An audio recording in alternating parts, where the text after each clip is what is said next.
Hello guys, welcome to Panacia। I hope you all are doing great. तो आज हमारे computer series का third part है और ये थर्ड पार्ट हमारा बेसिकली इंटायरली होगा ऑपरेटिंग सिस्टम्स के ऊपर। So what is an operating system? An operating system is the most important software runs on a computer that manage the computer's memory and processes as well as all its softwares and hardwares. It allows you to communicate with the computer without knowing how to speak the computer's language. Without any operating system, a computer system is useless. For online video course or live interactive classes, join PanasiaTutor.com. We provide coaching for different competitive exams such as UGC NET JRF, SSC exams, bank exams, and various other state and central level government job exams. We also provide coaching for various UG and PG based admission entrance tests. We provide complete quality video lectures, PDF notes, MCQs, and online mock test series. We also provide Zoom interactive online classes. For more information, visit PanasiaTutor.com, or you can also see our demo lectures or demo videos on our YouTube channel.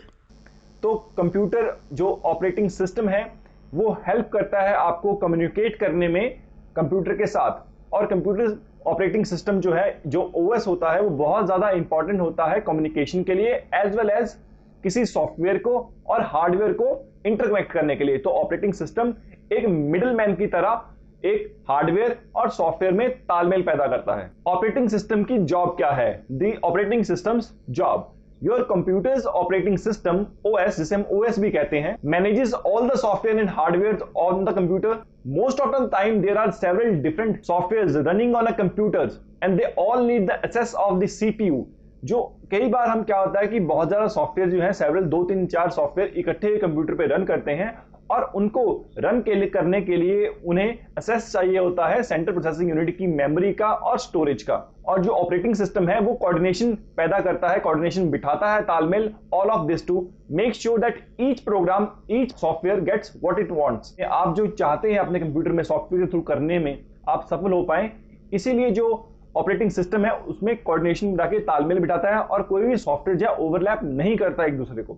सो जैसे आपके सामने है diagram, user, application, operating system and hardware.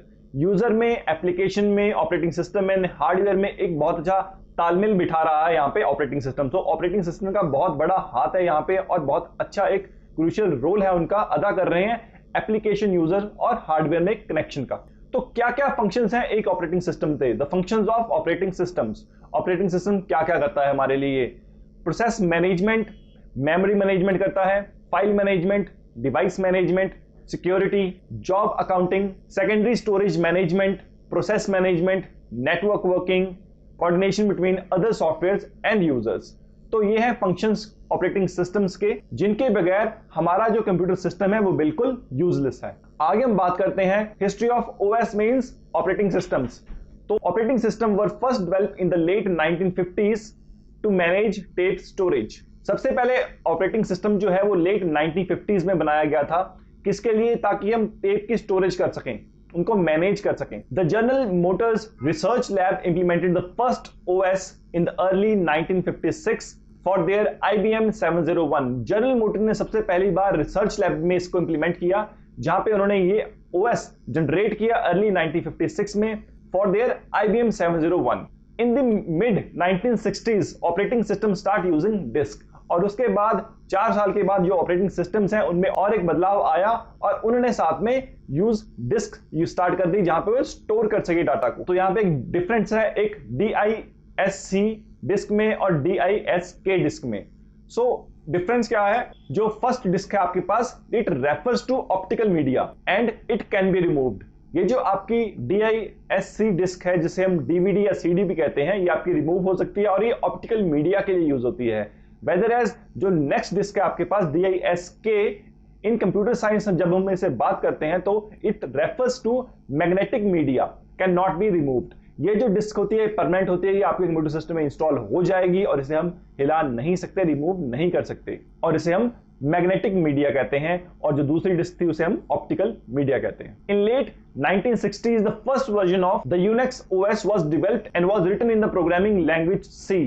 पहली बार 1960s में Unix की development हुई। एक पहला एक OS था यूनिक्स, एंड इसकी जो लैंग्वेज है यहाँ पे इजाद की गई computer language, programming language C. So Unix की जो फुल फॉर्म है वो है Uniplex information computing system. So the present day most popular OS Windows system was developed in 1985 when a GUI, graphical user interface, was created and paired with MS-DOS. So सबसे पहली बार जो आप आज के time पे जो विंडो यूज कर रहे हैं वो सबसे पहली बार 1985 में बनाया गया था, जब एक GUI को अटैच कर दिया गया था, पेयर कर दिया गया था डॉस के साथ। तो what is a DOS? DOS is a disk operating system. तो यहाँ पे ग्राफिकल यूजर इंटरफेस का क्या मतलब है?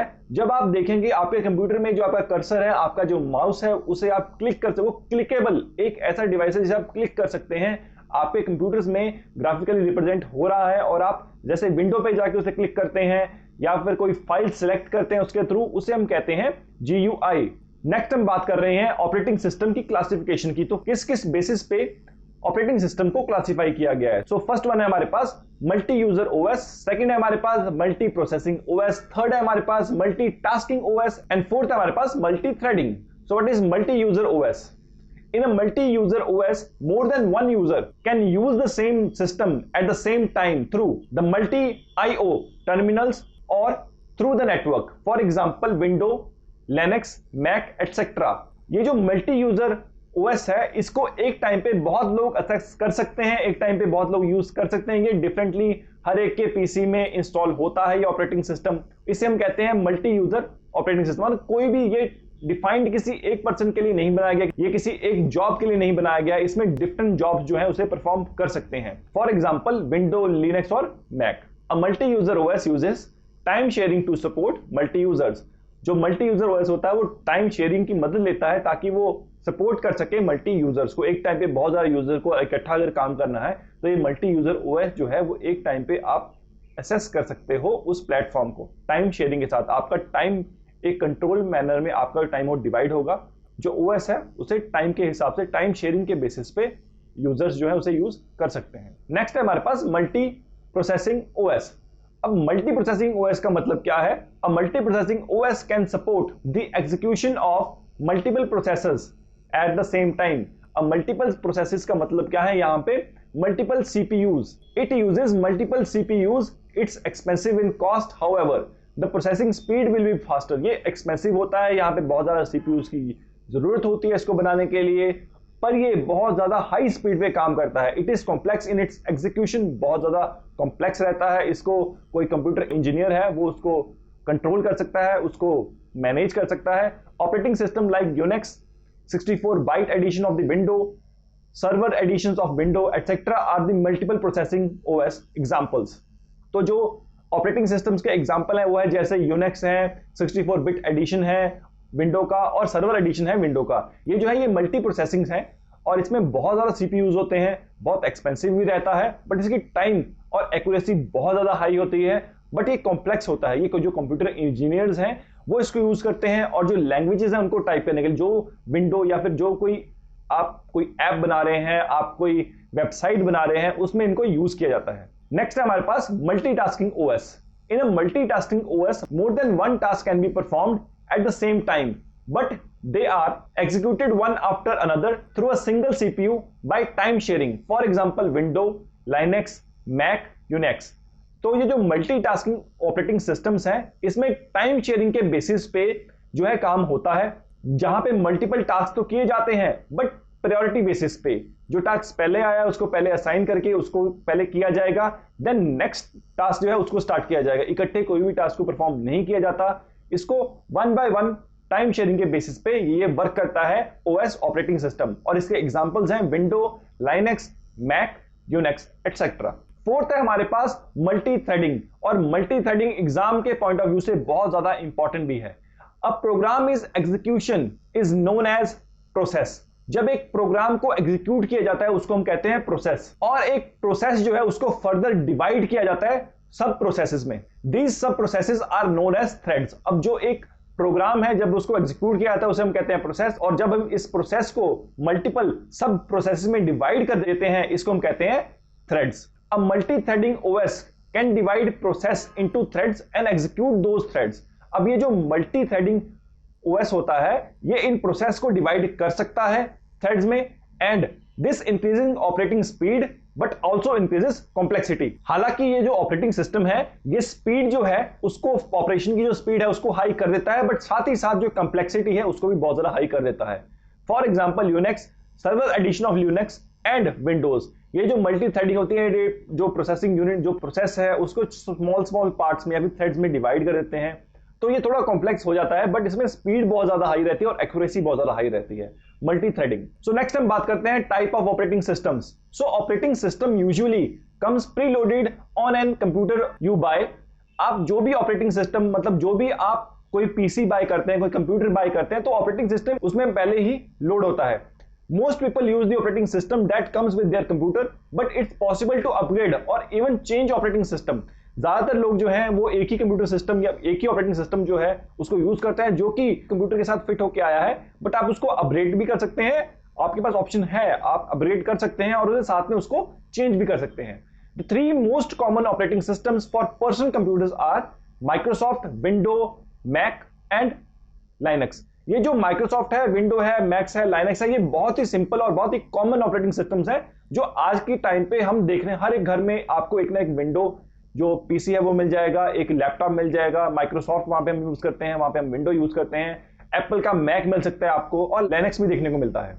So these were the operating systems. Modern operating systems use a graphical user interface. जो ऑपरेटिंग सिस्टम्स है उन्होंने ग्राफिकल यूजर इंटरफेस को यूज किया, तो बहुत ज्यादा ईजी हो गया एक ह्यूमन के लिए इजिली कंप्यूटर को और ज्यादा इजिली हैंडल करने के लिए। A GUI lets you use your mouse to click icons, buttons and menus and everything is clearly displayed on the screen using a combination of graphics and text।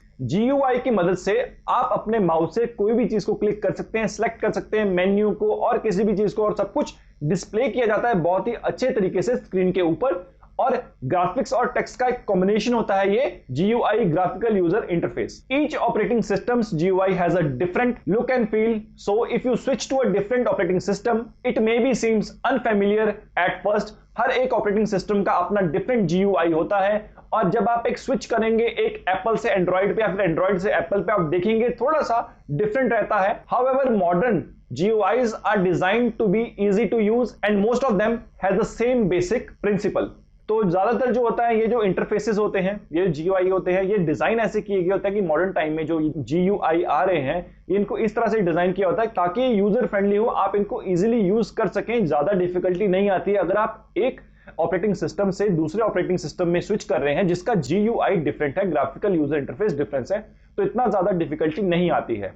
तो यहाँ पे हमारे पास मैक है, window है, iOS है, then हमारे पास Android है, ये कुछ ऐसी तरह के ऑपरेटिंग सिस्टम है जिनका GUI अलग अलग है, ग्राफिकल यूजर इंटरफेस अलग अलग है। अगर आप नोकिया का कोई विंडो मोबाइल यूज करते हैं या फिर एप्पल का कोई iOS डिवाइस यूज करते हैं, तो आपको देखने को मिलेगा जो उसका मेन्यू है या फिर उसका ग्राफिकल रिप्रेजेंटेशन है वो थोड़ा डिफिकल्ट तो नहीं कह सकते हम, थोड़ा डिफरेंट है एक दूसरे से, बट इजिली यूज हो जाता है। आप जो है उसको इजिली इंप्लीमेंट कर लेते हैं, आप इजिली उसमें स्विच हो जाते हैं।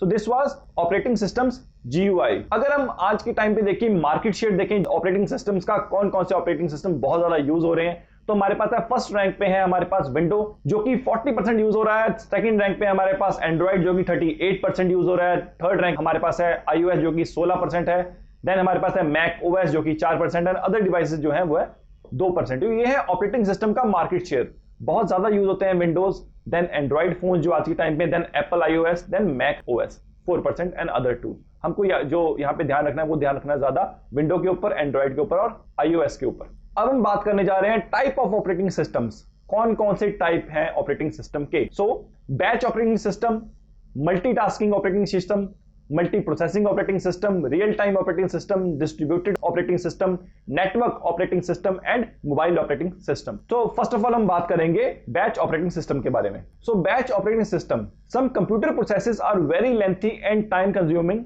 To speed the same process, a job with a similar type of needs are batched together and run as a group।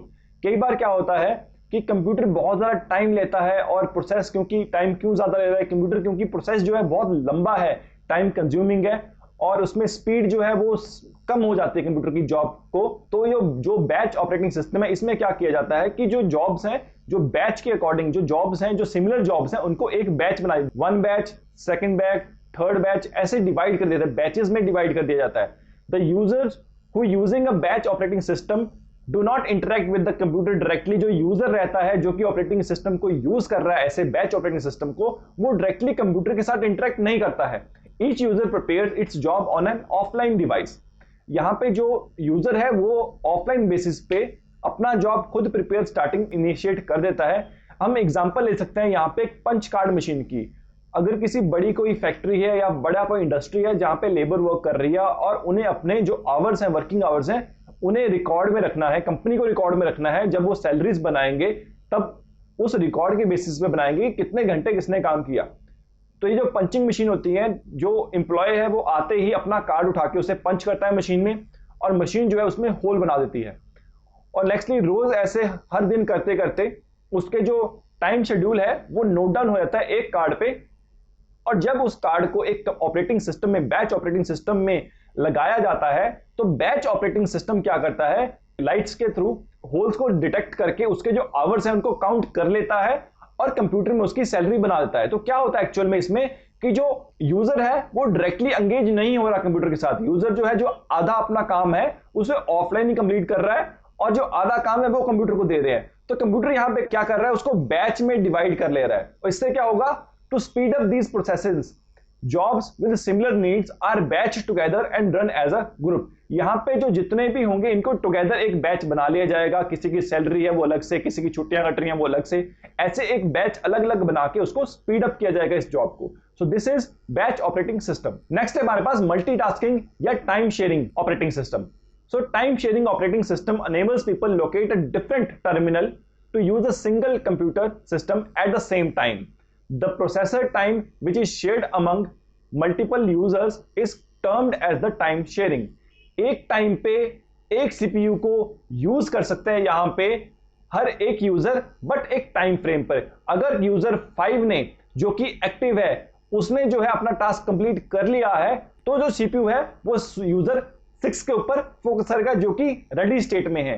तो यहां पे क्या होता है, जैसे ही यूजर 6 का जो टास्क है वो कंप्लीट हो जाता है, देन जो सीपीयू है वो नेक्स्ट एक रेडी स्टेट वाले यूजर्स के पास पहुंच जाएगा। तो यहां पे एक टाइम के अकॉर्डिंग ही काम किया जाता है। जैसे ही टास्क कंप्लीट हो जाता है वैसे ही जो सीपीयू है वो अलग एक दूसरे यूजर पे स्विचिंग कर जाता है। तो ये है हमारे कुछ state of user, active state, ready state, waiting state. जो एक्टिव स्टेट है वहां पे तो वो यूजर होगा जो कि अभी यूज कर रहा है सीपीयू को।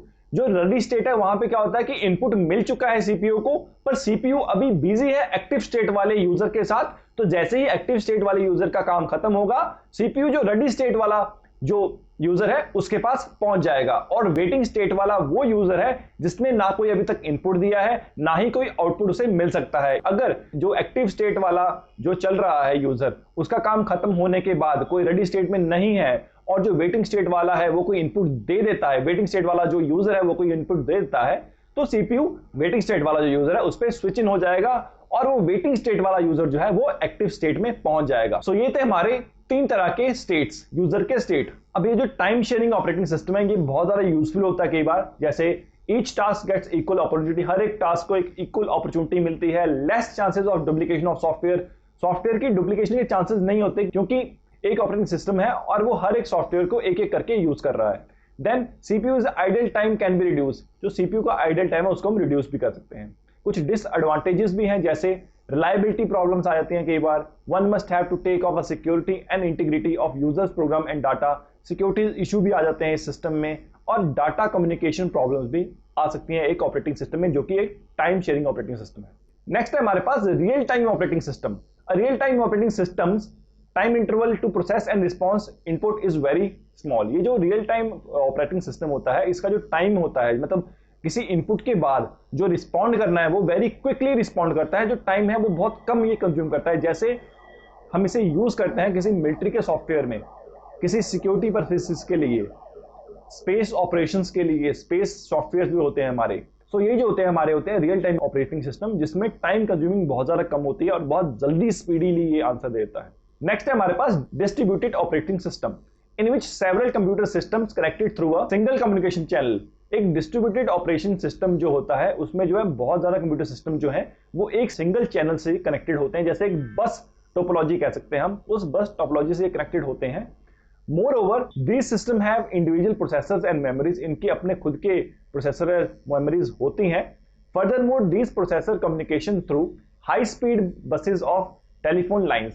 पर ये कम्युनिकेट जो करते हैं आपस में, ये हाई स्पीड टेलीफोन लाइंस के साथ या फिर बस कनेक्शन के साथ कम्युनिकेट करते हैं. These individual systems that connect through a single channel are considerable as a single unit. ये जो कंप्यूटर सिस्टम है जो कि बहुत अलग अलग कंप्यूटर सिस्टम में अटैच हुए हैं एक टोपोलॉजी में, इसे हम कह सकते हैं कि एक सिंगल यूनिट है ये. We can also call them loosely coupled systems. मतलब इनको हम एक लूजली कपल्ड सिस्टम भी कह सकते हैं क्योंकि इनका अपनी खुद का प्रोसेसर है, इनका खुद का मेमोरी है, बट ये बहुत ज्यादा नंबर में इनको इकट्ठे एक बार में बांध दिया जाए, इनको इकट्ठे एक ही लाइन से कनेक्ट कर दिया जाए तो हम इसे कह सकते हैं कि एक लूजली कपल्ड सिस्टम है. द इंडिविजुअल कंपोनेंट्स और system of the networks are nodes. अब ये जो इंडिविजुअल सिस्टम्स हैं जो लगे हुए हैं इस पूरे कनेक्शन में, इसे हम कह सकते हैं nodes. So this was distributed operating system. Next है हमारे पास network operating system. So network operating system is one of the important type of operating system. Network operating system runs on a server and gives the server capability to manage data, users, groups, security, applications and other networking functions. जो network operating system है ये run करता है एक server के ऊपर और ये कैपेबिलिटी प्रोवाइड करवाता है and it gives the server the capability. एक कैपेबिलिटी देता है सर्वर को ताकि वो मैनेज कर सके किसी यूजर्स को, ग्रुप्स को, डाटा को, सिक्योरिटी को, एप्लीकेशंस को और अदर जो नेटवर्क फंक्शन है उनको ये इकट्ठे ऑपरेट कर सकता है. The basic purpose of the network operating system is to allow share files and printer access among multiple computers in a network. Typically, a local area network LAN, a private network or to other network. इसे हम एक example मान सकते हैं LAN की तरह. ये जो सिस्टम होता है इसमें सभी सिस्टम कनेक्ट होते हैं. ये किसी टेलीफोन वायर से या फिर बस टोपोलॉजी से कनेक्टेड नहीं होते, ये एक लेन से कनेक्टेड होते हैं जिसे हम कह सकते हैं लोकल एरिया नेटवर्क. ये वायरलेस होता है. अ प्राइवेट नेटवर्क और to other network. Some examples of network operating systems include Microsoft Windows Server 2003, Microsoft Windows Server 2008, Unix, Linux, Mac OS X, Novell, NetWear and BSD. ये जो है ये example है network operating system के. यहाँ पे जो है हम टेलीफोन वायर्स की यूज से कनेक्ट नहीं करेंगे, डिफरेंट जो हमारे सीपीयूज हैं, डिफरेंट जो सिस्टम्स हैं उनको कनेक्ट नहीं करते हैं, बल्कि हम वायरलेस इनको कनेक्ट कर सकते हैं या फिर लैन की तरह यूज कर सकते हैं. आज के टाइम पे हम इन्हें वायरलेस करते हैं बट पहले टाइम में हम इन्हें लोकल एरिया नेटवर्क के थ्रू यूज करते हैं, लैन से यूज करते थे. So this is network operating system. सो हमारे पास कुछ टाइप्स हैं मोबाइल ओएस की, जैसे कि फर्स्ट टाइप है हमारे पास एंड्रॉइड ओएस.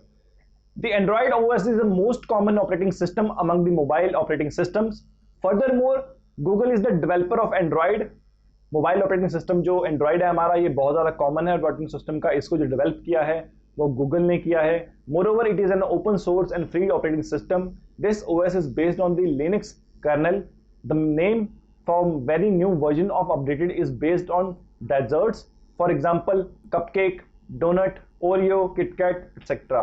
ये जो इनके जो नए नए वर्जन होते हैं ये ज्यादातर बेस्ड होते हैं डेजर्ट्स. जो ये मीठे हम कपकेक खाते हैं या फिर स्वीट्स खाते हैं ये उनके ऊपर बेस्ड होते हैं. जैसे आप नाम सुना ही होगा cupcake, donut, Oreo, KitKat etcetera. ये जो है ये एंड्रॉइड के नए नए वर्जन हैं. नेक्स्ट है हमारे पास Bada. Samsung is the launcher of this operating system. It came into market in 2010. Moreover it includes features like 3D graphics, application installation, multi point touch etcetera. ये जो बाडा है इसको सैमसंग ने इसको लॉन्च किया था 2010 में. ये मार्केट में आया है. इसमें 3D फंक्शंस होते हैं ज़्यादा और एप्लीकेशन इंस्टॉलेशन जो बाकी में मिलती है इसमें भी है और साथ में मल्टी पॉइंट टच फीचर है इसमें. So this is Bada. Next है हमारे पास BlackBerry OS. The developer of this operating system is Research in Motion (RIM). It was specially designed for BlackBerry devices. Furthermore, it is useful for corporate users. BlackBerry OS जो है उसको develop किया गया Research in Motion के द्वारा and ये जो है इसको डिजाइन किया गया था खासकर BlackBerry के डिवाइसेस के लिए. Furthermore, ये बहुत ज़्यादा यूजफुल भी है. आगे जो ऑपरेटिंग जो कॉर्पोरेट यूजर्स हैं वो इसको यूज करते हैं ऑपरेटिंग सिस्टम को ब्लैकबेरी ओएस को. नेक्स्ट है हमारे पास एप्पल आईओएस और बहुत ज्यादा ये कॉमन भी है और पॉपुलर भी है. After Android it is the one of the most popular OS. It is designed to run on Apple devices such as iPhone, iPad, tablet etcetera. However, like the Android devices have the Play Store for application download Likewise, Apple has iOS has the App Store. Also, it has very strong security features. Android के बाद सबसे ज़्यादा use होने वाला जो operating system, mobile operating system है, वो है Apple iOS. Apple iOS में सारे फीचर्स हैं जैसे कि एक एंड्रॉयड में होते हैं. एंड्रॉयड में जैसे एक प्ले स्टोर होता है एप्लीकेशन डाउनलोड करने के लिए, यहाँ पे आपको iOS में मिलेगा ऐप स्टोर. और इसमें बहुत ज़्यादा स्ट्रॉन्ग सिक्योरिटी फीचर्स ऐड किए गए हैं. ये एंड्रॉयड से ज़्यादा सिक्योर प्लेटफॉर्म है Apple iOS, जिसमें आपकी इंफॉर्मेशन का लीक होना बहुत ज़्यादा मुश्किल है. सो ये सिक्योरिटी के लिए बहुत ज़्यादा हाई है, इसमें आप अपना डाटा बहुत सिक्योर रख सकते हैं. नेक्स्ट है हमारे पास window mobile operating system. So window mobile operating system, the developer of this iOS is Microsoft ने इसको डेवलप किया है. It is basically design for pocket PCs and smartphones, जो कि छोटे स्मार्टफोन रहते हैं, छोटा पीसी कह सकते हैं, उनके लिए जिनको डिजाइन किया गया था. More over it has the feature of computer based window OS and additional feature for mobile phones. इसमें ज्यादातर जो ये बेस होता है ये विंडो के ऊपर ही बेस है, और इसमें एडिशनल फीचर्स एड ऑन किए गए हैं एक मोबाइल फोन के लिए. आपने देखा होगा नोकिया के मोबाइल जो है वो विंडो फोन्स आने शुरू हुए थे बीच में, बट ज़्यादातर लोग आजकल लैपटॉप भी बहुत छोटे हो चुके हैं, तो उनको भी हम पॉकेट साइज पीसी कह सकते हैं. तो लोगों ने ज़्यादा इंटरेस्ट या फिर ऑडियंस ने ज़्यादा इंटरेस्ट नहीं दिया विंडो फोन्स में, but this is also an type of operating system, window mobile operating system. So next है हमारे पास Symbian OS. So Symbian Limited is the developer of this OS. Moreover, Nokia was the first to use this OS on its mobile phone. Symbian को बनाया है Symbian Limited ने, और इन्होंने ये जो OS डेवलप किया है इसको सबसे पहले यूज़ किया था नोकिया ने अपने मोबाइल फोन्स में. Furthermore it provides high level integration with communication. ये बहुत ज़्यादा हाई लेवल की इंटीग्रेशन देता है कम्युनिकेशन के साथ, उनको बहुत अलाइन करके रखता है. This OS is based on Java language. ये जो OS है ये जावा लैंग्वेज में लिखा आता है, तो आपको ये जो सभी जो मोबाइल OS है ये आपको ऑप्शन में पूछा जा सकता है कि क्या ये ऑपरेटिंग सिस्टम है या नहीं है, तो बहुत जरूरी हो जाता है सभी ऑपरेटिंग सिस्टम्स के बारे में जानने में. सो नेक्स्ट है हमारे पास Harmony OS. So this is the latest OS. However हवाई इज इट्स डेवलपर. हवाई ने इसको डेवलप किया है. It is specially designed for use in IoT devices. ये IoT डिवाइसेस के लिए डिजाइन किया गया है, उनमें यूज करने के लिए, और हवाई ने इसको डेवलप किया है, और ये लेटेस्ट मोबाइल OS है. नेक्स्ट है हमारे पास Palm OS. It's other name is Garnet. इसको Garnet OS भी कहा जाता है. Furthermore Palm OS Limited is its developer which developed the OS for use in personal digital assistance. Pads भी कह सकते हैं हम इनको. पैड्स में यूज करने के लिए बनाया गया है, पर्सनल डिजिटल असिस्टेंस में यूज करने के लिए इसको बनाया गया है Palm OS को. इसको बनाया किसने है? Palm Limited ने. इसका दूसरा नाम क्या है? Garnet OS भी कहा गया है इसको. नेक्स्ट है हमारे पास Web OS, web operating system. So Palm Limited is its developer. Moreover, it is based on Linux kernel and HP uses it in its mobile devices and touchpads. ये जो web OS है इसको use किया जाता है आजकल बहुत ज़्यादा टीवीज में. जो हमारे पास अब स्मार्ट टीवी आ रहे हैं, स्मार्ट टेलीविजन आ रहे हैं, उसमें जो हम इंटरनेट यूज करते हैं उसमें जो ऑपरेटिंग सिस्टम है वो यूज होता है वेब OS जो है, इसको यूज किया जाता है एज एन ऑपरेटिंग सिस्टम के बेसिस पे. ज़्यादातर जो है आज के टाइम पे जो टीवी है उनमें एंड्रॉयड भी आता है, पर साथ ही साथ हम इन बड़े डिवाइसेस में भी यूज कर सकते हैं, या फिर एक टच पैड, एक आपके पास टैब है बड़ा, आपके पास टीवी है, उसमें इसको यूज किया जाता है web OS. So web OS Palm Limited is its developer. Moreover, it is based on Linux kernel and HP uses it in mobile device and touchpad. HP इसे यूज करता है अपने मोबाइल डिवाइसेस में और touchpad में, और इसको Palm Limited ने डेवलप किया है. ये ज़्यादातर लिनक्स के ऊपर जो बेस्ड है. कुछ कंपनी को जो टेलीविजन है वो इस OS को, इस ऑपरेटिंग सिस्टम को यूज करते हैं अपने डिवाइसेस में. सो क्या फीचर है किसी मोबाइल OS का? ये बहुत ज़्यादा इजी होते हैं यूज करने के लिए. ये इनके जो एप्लीकेशन हैं वो इजीली एक ऐप स्टोर पे मिल जाते हैं, और मोबाइल फोन जो है इनकी बैटरी लाइफ ज़्यादा होती है, हाई होती है. डाटा यूसेज एंड ऑर्गेनाइजेशन बहुत अच्छी होती है इनकी. सो this was mobile OS. So this was all for today's lecture. Thank you for watching, and I hope you all like the content. Keep sharing and supporting. Thank you.